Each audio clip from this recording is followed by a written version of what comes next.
გამარჯობა მეგობრებო, მე ვარ ნათია მოკაცარი და ეს გახლავთ კოსმოპოლიტიკური პოდკასტი. დიდი მადლობა რომ მიყურებთ. დღევანდელი ჩემი ვიდეო მინდა მიუძღვნა ერთი ჩემი პოსტზე გამოხმაურებას, მოკლედ Facebook-ზე. მე დავწერე პოსტი მილიარდერებზე და ასე ვთქვი, რომ ჩემინება რომ იყოს მილიარდერებს საერთოდ ავკრძალავდით თქო და 999 მილიონის ზემოთ, რასაც იშოვიდნენ, იმას წავართმევდი და შევიტანდი ბიუჯეტში და მე მოვახმარდი სოციალურ პროგრამს. მოკლედ ამაზე ძალიან ისეთი ასრთა სხვადასხვაობა გამოიწვია ამ ჩემმა პოსტმა და ბევრმა მოითხოვა, რომ პასუხი გამეცა კომენტარებში და ეს კომენტარებში ამ ხელა ტექსტების წერა ძალიან ძნელია და მოკლედ გადავწყვიტე რომ ვიდეოთი გიპასუხოთ.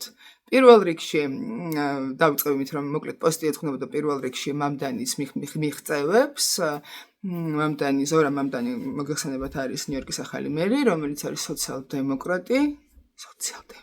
სოციალისტი და ის მოვიდა ძალიან დიდი პოპულისტური დაპირებებით და ის რომ ყველაფერი განახორციელოს, მას რა თქმა უნდა ჭირდება ამისთვის რესურსები და მას დახვდა ძალიან დიდი დეფიციტი და გარღვევა ბიუჯეტის ნიუ-იორკის ყოფილი მერის დანატოვარი და შესაბამისად he has to get creative და ახალი ესეთი ის ჯერტი სულაც ყოველს ამბობდა რომ ყველაზე მდიდარს top 1%-ო ტაქსებსო დავუწესებო და გავუძვირებო და მოკლედ ახალი იდეის განხორციელება დაიწყო, რასაც მე მივესალმები იმ უძრავქონებას, რომელიც 5 მილიონს აღემატება, ღირს 5 მილიონი და მეტი უწესებს დამატებით ქონების გადასახადს.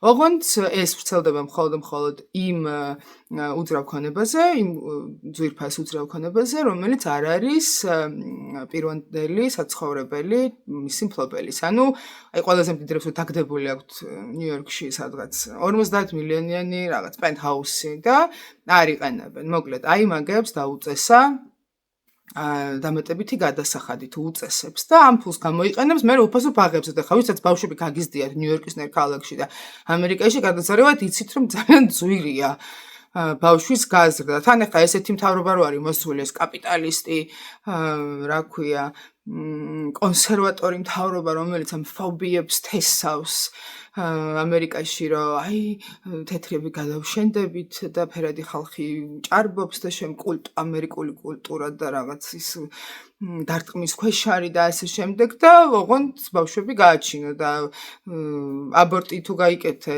ციხის ჩაქსვავენ სადღაც წითელ შტატებში სულ რომ რა ვიცი 13 წლის ბავშვი იყო და თრალმა ბიძამ გაუპატიუროს და დაორსულ და მაინც უნდა გააჩინო ის და თუ აბორტი გაიკეთე ციხეში ჩაქსვავენ და თუ გააჩენ, როცა გააჩენ, ხო, საერთოდ მე ფეხებზეც კიდიათ, რას უზავ იმ ბავშვს, უფასო ბაღი რომ არ არსებობს.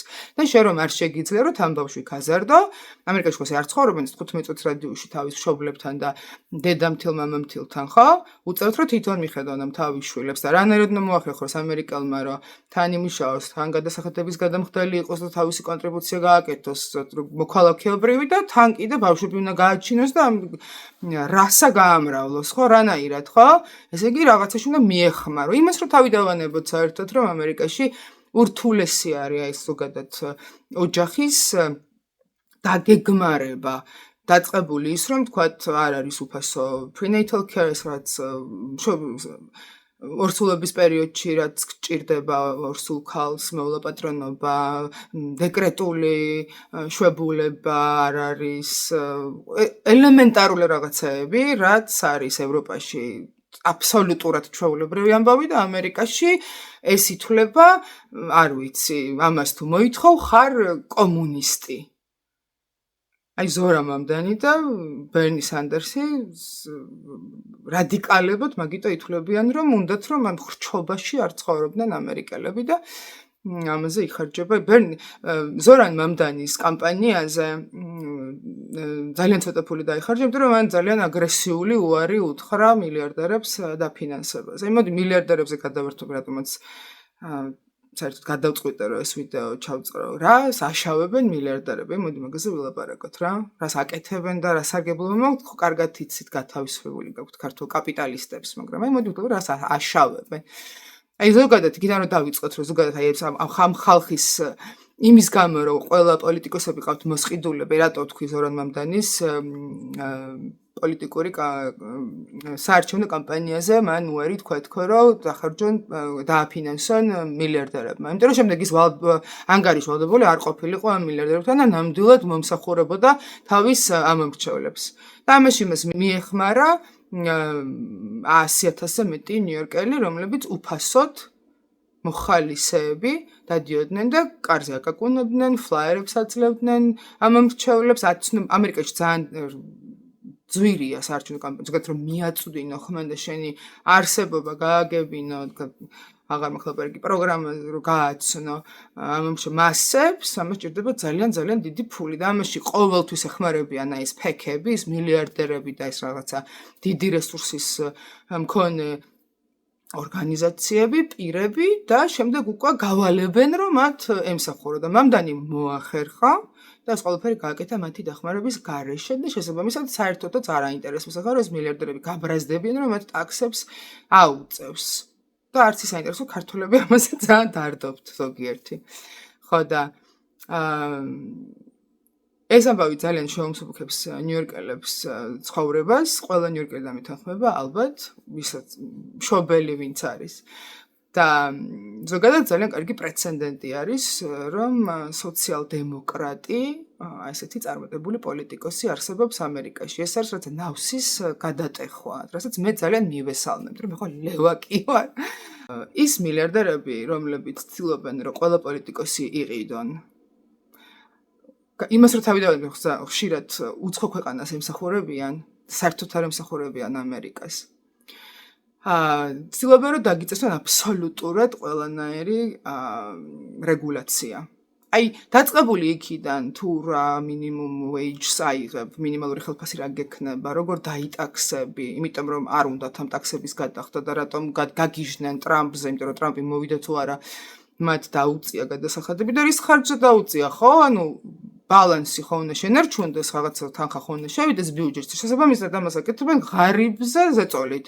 ღარიბს უმატებენ გადასახადს, რომ დიდარს დააკლან. ტოპ 1%-ზე არის ლაპარაკი.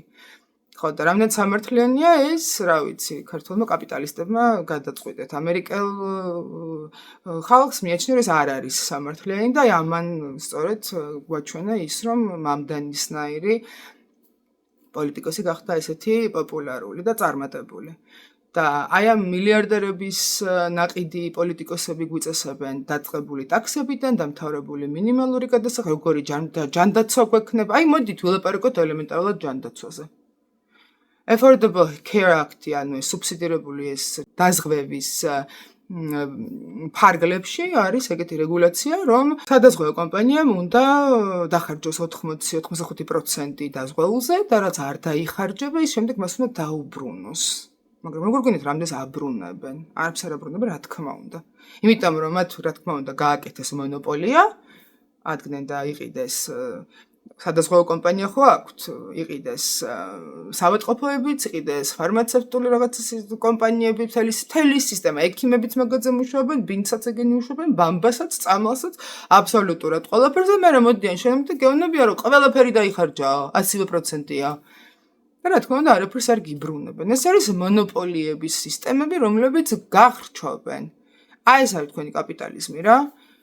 და ამიტომაც არის, რომ ამ გარდაქმნა ხდება ამ რაღაცა საზოგადოებრივი აზრის და ვეღარ ტყუდებიან ეს ამერიკელები, რომ აი ევროპაში ცუდი სისტემა არის, ევროპა ინგრევა, გრევის პირას არის მისული და მარტო კაპიტალიზმი არის პასუხი იმისათვის, რომ ქვეყანა გადარჩეს.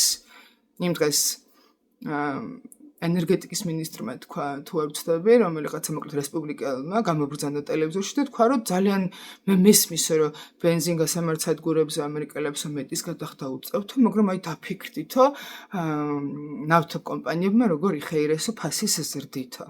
ანუ ახლა იქ რო დგახარ და $1,000,000 უნდა გადაიხადო იმაში, რომ შენი ავზი გაავსო, პარალელურად უნდა გახსოვდეს და ძალიან ბედნიერი იყო იმითი, რომ კომპანიები მდიდრდებიან. აი ესეთი detachment, ეს აბსოლუტურ ფანტაზიის სფეროში ცხოვრობენ დღევანდელი ამერიკის პოლიტიკოსები. საერთოდ ტრამპი თავისი საარჩევნო კამპანიის პერიოდში იმეორებდა თუთიყუშივით, მახსოვს ისო გროსერის სიტყვაო, რამდენი ხანია არ გამიგეო, სურსათი, სიტყვა სურსათი, იცითო რა არისო? ამერიკელებს უხსნი და სიტყვა სურსათი რა არის? აი პარკშიო რომ მაღაზიაში რაც იყიდებაო რა, აი იქ პურიო, ბანანიო, რაც კი აი სურსათიო, ვინ იყენებს საერთოდ ამ სიტყვას გროსერისო, ვინ იყენებს? ტიპი არ ყოფილა მაღაზიაში მილიარდერი და აი ესეთი ხალხის გულშემატკივარია, თავისნაირი ტიპების გულშემატკივარია და საერთოდ ვერ აღიქვავს რა სთან უწევს გამკლავება ყოველდღიურ ცხოვრებაში ამერიკელებს, რეზიდენტებს, მოქალაქეებს და ასე შემდეგ.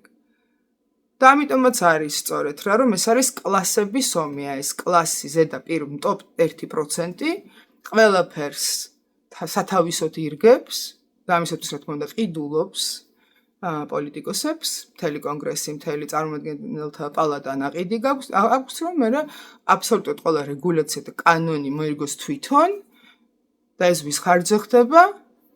ღარიბის, კიდე უფრო გაღარიბების, ხო? და როგორც კი სოციალ-დემოკრატიას გაიგებენ სოციალურ პროგრამის ქართველები, გეგონება თვითონ არ სარგებლობენ ძალიან ბევრი ბენეფიტებით, თუნდაც უფასო ბაღით საქართველოში, რაც არის უდიდესი კომფორტი, ეს ამერიკელებს არა აქვთ. 5 წლამდე ბავშვი სად წაიყვანონ არ იციან. როგორ უნდა დაბრუნდეს სამსახურში, როდესაც 2 ბავშვი ყავს, ერთი 2 წლის, ერთი 3 წლის, აი ასეთი უძვირესი ქვეყანა არის და ბაღი არა აქვს უფასო. და მამდან იმას რომ გააკეთა, არის სოციალისტი, დამპალი, ტერორისტი, ჯიჰადისტი, კომუნისტი, ძალიან უცნაური მიდგომა, მეგობრებო რა. მოკლედ, იმედია ჩემი მიდგომა აგიხსენით. იქიდან იმას რო თავი დავანებოთ, რომ ზოგადად მომხმარებლის გამდიდრებულები არიან ეს მილიარდერები. იმასაც უგულებელ ყოფთ თუ შეიძლება, რომ ნებისმიერი აი ეს მილიარდერი სახელმწიფო პროგრამებით ძალიან სარგებლობს თვითონ.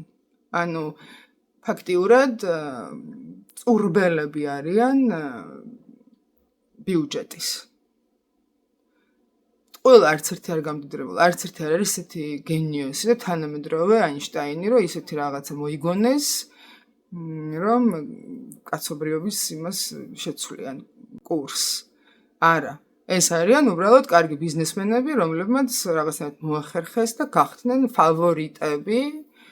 აი მივიდნენ, მიწვდნენ ბიუჯეტს და შემდეგ აი ეს ბიუჯეტი მოირგეს თვითონ. უამრავი ფული მიდის ამერიკელი გადასახადის გადამხდელისგან მილიარდერების კომპანიების მიმართულებით. ისედაც ესენი არჩენენ. და შემდეგ ესენი უწყვიტავენ მინიმალური გადასახადი რა ქონდეს, ანუ თავისი მოსყიდული პოლიტიკოსების მეშვეობით ჯეფ ბეზოსი ადგენს რამდენი გადაუხადოს ამაზონის თანამშრომელს მინიმალური ხელფასი. კარგია ეს? ესეთი სისტემა არის, მე არ ვუძახი რომ ბევრი რაღაც შეცვლა შეიძლება, მაგრამ ის რომ მე ვინატრო რომ ესე არ იყოს და ელემენტარულად ბეზოსი არავის არ არჩევია, არც ცუკერბერგი და არც რა ვიცი მე პიტერ თილი იმაში მთავრობაში. ვისაც აირჩევ შენ კანდიდატ, შემდეგ იმას რაღაცა პასუხს მოთხოვ, რაღაცა ვადით ირჩევ, თაუნჰოლებში დახვდები და იქ 1000 კითხვას დაუსვავ და პასუხს მოთხოვ თუ რატომ თქვათ მიიღო ესა თუ ის კანონი, რატომ მისცა რაღაცას ხმა. ჯეფ ბეზოს და ცუკერბერგს ამას ვერ მოთხოვ. მაგრამ ისინი არიან ვინებიც წყვიტავენ შენ რა დონეზე დაგახრჩობს სისტემა. იმიტომ რომ მთელი წარმომადგენელთა პალატა ყავს მოსყიდული. იმედია აღხსენდა კითხვები აღარ დარჩა.